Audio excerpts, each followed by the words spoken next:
সকালের ওয়েদারটা খুবই খারাপ। ঘুম থেকে উঠে দেখছি বাইরে বৃষ্টি হয়েই যাচ্ছে, বাইরে একদম বের হতে পারছি না। কোনো রকম সকালের সংসারের কাজগুলো অল্প অল্প করে সেরে নিয়েছি। তারপরে দেখো দোকানটা তো বরমশাই খুলে বসেই আছে, আর এই দেখো কত জামা কাপড় বের করে রেখেছি। ভাবলাম আজকের কাচবো, তো বাইরে যেহেতু বৃষ্টি হচ্ছে কোথায় আর কাচতে যাব। তো কাজ সেরে অনেকক্ষণ বসেই আছি। তারপর ভাবলাম তো সকালবেলা বরমশাই বলছে চা বানানোর জন্য, তার জন্য দেখো আমি চা বসিয়ে নিয়েছি। স্টোভের তেলও খুবই কম আছে, তো 1 লিটার তেল আনা হয়েছিল। এখন 4-5 দিন ধরে রান্না যেহেতু করছি না, শুধু অল্প অল্প করে চা, জল গরম বা কোনো খাবার টিফিন এইগুলোই বানানো হচ্ছে। আর এখানে দেখো হাঁড়িটা বসিয়ে দিয়েছি। এই হাঁড়িটা হচ্ছে আমার মায়ের মানে হাঁড়িটা বেশ পাতলা, তাড়াতাড়ি না গরম হয়ে যায়, তো বেশ ভালো।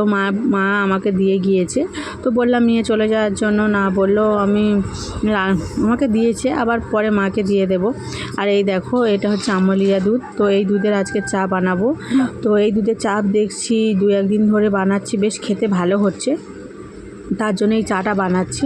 আর মেয়ে এখনও ঘুম থেকে উঠছে, যেহেতু বাইরে ওয়েদারটা খারাপ, তো না 8টা থেকে 9টার মধ্যে ওঠে, আবার কোনো সময় 10টাও বেজে যায়। যেদিন ওর স্কুল ছুটি থাকে আমি ওকে বিরক্ত করি না আর ওকে ঘুম থেকে তুলি না। তো ওই তো ঘুম থেকে উঠলেই বদমাইশি শুরু হয়ে যাবে, না পড়তেও বসবে না কোনো কিছু মানে কথা শুনবে, শুধু বদমাইশি আর বদমাইশি। তো একদম বই পড়তে চায় না। তো আমি যখন দোকানে বসে থাকি তখন ওকে বারবার চেষ্টা করি আমার পাশে এনে ওকে বই পড়ানো, তো একদমই কথা শুনতে চায় না। তো মাঝে মাঝে জানো তো যখন দুপুরবেলা আমার কোনো কাজ থাকে না, তখন ওকে আমি হাতের কাজগুলো করিয়ে দিই, বা ওর কিছু পড়া থাকলে সেগুলো পড়িয়ে দিই। আর নইলে তো সেই রাত যখন দোকান বন্ধ করি তখন 10টা বা 9:30টার সময় তখন ওকে হাতের কাজগুলো করাই বা পড়াই। তো এখানে দেখো চাটা হয়ে গিয়েছে, সবাই মিলে এখন চাটা কিনেছি, সবাই বলতে তো আমি আর আমার বরমশাই মিলে চাটা দেখো খাওয়া হয়ে যাচ্ছে। আর দুধের প্যাকেটগুলো দেখো বাইরে ফেলাই হয়নি, পরে ফেলে দেবো, যেহেতু বৃষ্টি হচ্ছে বাইরে বের হতে পারছি না, তো এর জন্য প্যাকেটগুলো ওখানেই পড়ে আছে। তারপর দেখলাম কিছুক্ষণ পরে 9টা যখন বাজার পরে তখন দেখলাম বৃষ্টিটা একটু কমেছে। তো যেহেতু এখন স্টোভে তেমন একটা তেল নেই, তো আলু ভাজতে গেলে দেরি হয়ে যাবে। আর জানো তো বর্ষার সময় উনুন ধরতে গেলে ভীষণ দেরি হয়ে যায়। এগুলো হলো দোকানের প্লাস্টিক, আমি কিছু প্লাস্টিক নিয়ে এসেছি সাথে করে, তো সেগুলো দিয়ে দেখো উনুনগুলো ধরিয়ে দিচ্ছি। প্রথম আমাদের কঞ্চি ছিল, তো কঞ্চি দিলে না তাড়াতাড়ি উনুনটা ধরে যায়, তো এর জন্য আমি দেখো কঞ্চিটা প্রথম আগে দিয়ে দিয়েছি, তারপর ধরে গেলে কিছু কাঠ দিয়ে দেবো, তো ভালোভাবে ধরে যাবে। উনুনটা একটু ধরতে গেলে একটু দেরি হয়, তো কিছু করার নেই, উনুনটা জ্বালতেই হবে। গ্যাসও নেই আর কেরোসিন তেলও খুবই কম, যেহেতু বর্ষার সময় এখন পাড়ায় যেতেই পারছে না। তো আমার ক্ষেত্রে কেন, সবারই ক্ষেত্রে, কারণ বৃষ্টি হলে বাইরে কাজে যেতে পারবে না, ঘরে বসেই থাকবে। তো বর্ষার সময় কি বলতো সবাই সংসারে টানাটানি যায়, আমাদের ক্ষেত্রেও। তো আমার কোনো রকম দোকানটা আছে বলে কোনো রকম দুবেলা এক মুঠো করে আমাদের চলেই যায়। কিন্তু কি বলতো এদিকে কোনো কিছু একটা গ্যাস শেষ হলে ভরতে পারবো না, তো এইগুলোর মধ্যে প্রচণ্ড সমস্যা পড়তে হয়।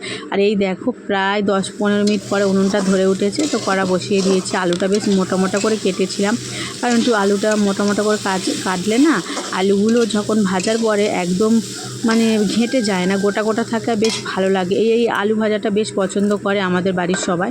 তো ভাবলাম অনেকটা পান্তা আছে, সেই পান্তা ভাতগুলো খাবো, যেহেতু বাইরে বৃষ্টি হচ্ছে। আমার প্রিয় বন্ধুরা, তোমরা সবাই কেমন আছো? আশা করি তোমরা সবাই খুব ভালো আছো। দাঁতনামারা ছোট্ট একটা গ্রাম থেকে আমি পূজা, তোমাদের সবাইকে স্বাগত জানাচ্ছি পূজা ব্লগ চ্যানেলে। তো এখন বাজে 9টা, তো সকাল তো নেই।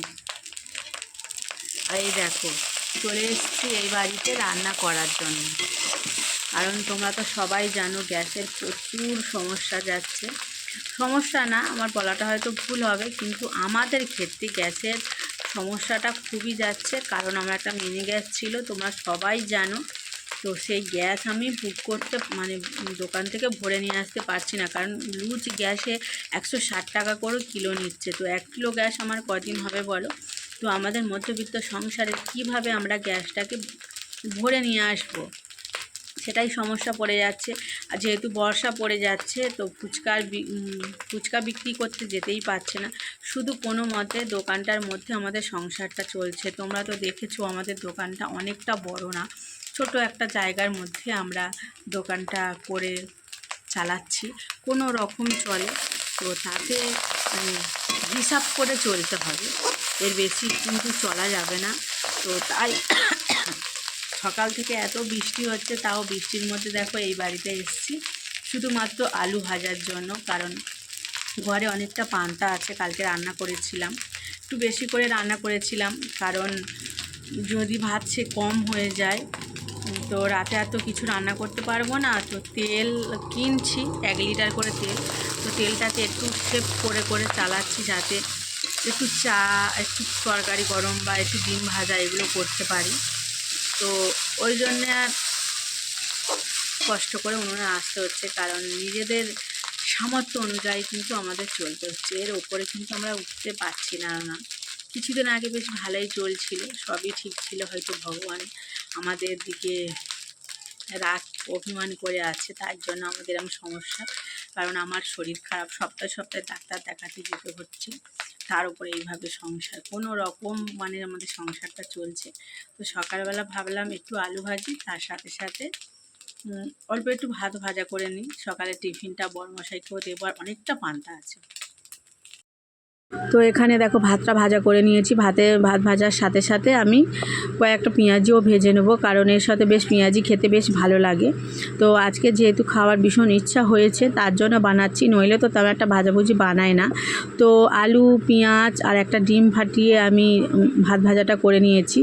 আর যেমন লবণ, হলুদ, লঙ্কার গুঁড়ো, তবে একটু মিট মশলা দিয়েছি, কারণ খেতে বেশ ভালো হয়। আর এই দেখো কি অবস্থা, ওই রাস্তা থেকে প্রচণ্ড কাদা ভেঙে ভেঙে কাদা মারিয়ে মারিয়ে আমাকে আসতে হয়। তো এইভাবে এখানে উঠি, আর এই উনুনটার মধ্যে আমি দেখো রান্না করছি, কিচ্ছু করার নেই, এইভাবেই আমাকে চালাতে হবে যতদিন না আমরা ঠিকঠাক দাঁড়াতে পারছি। তো সেইভাবেই আমাদের এখন এইভাবেই রান্নাটা করতে হচ্ছে। আর এই কড়াটা তোমাদেরকে আগেও বলছি, তোমরা প্লিজ কেউ খারাপ মন্তব্য করবে না যে কড়াটা কালো বলে। তো কড়াটা আগে আমরা এই কড়ার মধ্যে ফুচকা ভাজতাম, তো ফুচকা ভাজতে ভাজতে কড়াটা এত খারাপভাবে পুড়ে গিয়েছে। অনেক আমি পরিষ্কার করেছি, অনেক চেষ্টা করেও পরিষ্কার করতে পারিনি, আমার সাধ্যমতো চেষ্টা করেছি, আর তাও অনেকটা উঠেছে। আগে কড়ার অবস্থা খুবই খারাপ ছিল, কারণ কড়াটা বাদ দেওয়া যাবে না, আমাদের মতো সংসারে কড়াটা বাদ দিতে গেলে না মানে আমাদের কষ্ট লাগে, কারণ এই কড়াটা একদম ফুটো নেই, কিচ্ছু নেই। তো আমি ভেবেছি যখন আমি উনুনে রান্না করব তখন এই কড়াগুলো ব্যবহার করব। তো আমি যখন স্টোভে বা গ্যাসে রান্না করি আমার কড়া কিন্তু আলাদাই আছে, তো কড়াটা শুধুমাত্র আমি যখন উনুনে রান্না করব তখনই ব্যবহারটা করব। তো কড়াটা কিছুই হয়নি, একদম নতুনই করা ছিল। আমার বরমশাই ফুচকা ভাজার পরে পরে এরকম হয়ে গিয়েছে, কারণ শুধু একমাত্র মেয়েরা সংসারী হলে চলবে না, একটা পুরুষ মানুষকেও সংসারী হতে চলতে হবে, তারও সমস্ত জিনিসে মায়াটা বুঝতে হবে, যেমন একটা মেয়ে বোঝে। তো আমাদের ক্ষেত্রে একদম উল্টো ধরনের, কারণ আমার বরমশাই একদম সংসারের মায়া বোঝে না, আর সংসারটা মানে কি ও সেটাই বোঝে না। সংসারে অনেক কিছু দরকার হয়, সেই দরকারটা কিন্তু সমস্ত কিন্তু ওর ওপর দায়িত্ব ফেলা যায় না, ওকে কোনো কিছু প্রেশারও দেওয়া যায় না, যা করতে হয় নিজেকেই করতে হয়। তো এখানে দেখো আমার ভাত ভাজাটা কমপ্লিট হয়ে গিয়েছে, তো সবাইয়ের খাওয়া হয়ে গিয়েছে। তো এটা আমার ভাগের বাটিতে ছিল, তো সেটাই খাওয়া দাওয়ার পরে তো দুপুরবেলা অনেকটা পান্তা ছিল, সেই পান্তাগুলো আমরা 3 জনে ভাগ করে খেয়েছিলাম। আর মেয়েটারও শরীরটা খারাপ, ওকে পান্তা খায়নি, ওর জন্য আমি অল্প একটু মানে ডালিয়ার খিচুড়ি বানিয়ে দিয়েছিলাম, 2 চামচ মতো খেয়েছিল। তো এখন না ওই বিকেল 5:30 মতো বাজে, তো ভাবলাম তাড়াতাড়ি রান্নাটা করে নিই, আবার যদি রাতে বৃষ্টি হয় তো কারেন্ট থাকবে না, রান্না করতে খুব অসুবিধা হবে। তো অল্প একটু ভাত রান্না করেছি, আর এই দেখো একটু চিকেন ছিল তো ফ্রিজের মধ্যে, সেটা বের করে নিয়ে একটু আলু দিয়ে কাঁচা লঙ্কা দিয়ে রান্না করছি, কারণ আমরা রিচ তেমন একটা খাই না, তো রিচ খাওয়া বন্ধ করে দিয়েছি, কারণ জানো তো শরীরের অবস্থা খুবই খারাপ। তো এইভাবেই তরকারি রান্না করে খেলে ঝাল হবে না, হয়তো মুখে ভালো লাগবে না, কিন্তু শরীরের পক্ষে খুবই ভালো লাগবে। তো দেখো ভালো করে চিকেনটাকে আমি কষিয়ে নেব যতক্ষণ না তেল ছাড়া পর্যন্ত। তো 1 কিলোর একটু কম হবে, আর একটু আলু দিয়েছি, কারণ জানো তো আমার মারা মানে আমার মাদেরকে, আমার ছোটো বোন আছে তো ওদেরকে একটু তরকারি দিই, তো ওরাও কোনো কিছু রান্না করলে আমাদেরকে দিয়ে থাকে। তো যাই হোক এখানে আমি চিকেনটা ভালো করে কষিয়ে নিই। কষিয়ে নেওয়ার পর পরিমাণ মতো ঝোল দিয়ে দিয়েছি। তারপর দেখো এটা গরম মশলা বাটা, তো বেটে আমি দেখো ঝোলের মধ্যে দিয়ে দিয়েছি। তো আজকে শুধু মাংসের ঝোল আর ভাত রান্না করেছি। আর মা জানো তো অনেকগুলো তরকারি পাঠিয়েছে, সেগুলো আমি তোমাদেরকে পরে দেখাচ্ছি। তো মাংসের ঝোলটা একদম রেডি হয়ে গিয়েছে, কারণ আমি আজকে একটু ঝোল ঝোল রাখবো, কারণ ওই বাড়িতে একটু তরকারি দেবো, তার জন্য একটু ঝোল ঝোল রাখছি। তো আর কিছুক্ষণ ফুটবে, তারপর আমি নামিয়ে নেব। তো এখানে দেখো ভাত নিয়ে নিয়েছি, আর রাজস্বী পালিয়েছে মার ওখানে। তো ওখানে আমি ওর জন্য তরকারি পাঠিয়ে দিয়েছি, মাকে খাইয়ে দেবে। আর এই দেখো হচ্ছে চিকেনের ঝোল। তো লাল লাল কালার এসছে না, শুধুমাত্র কাঁচা লঙ্কা দিয়ে রান্না করেছি। আর এই দেখো মা এখানে কত রকমের তরকারি দিয়ে গেছে। তো আজকে ভিডিওটা এখানেই শেষ করছি। ভালো লাগলে অবশ্যই লাইক কমেন্ট শেয়ার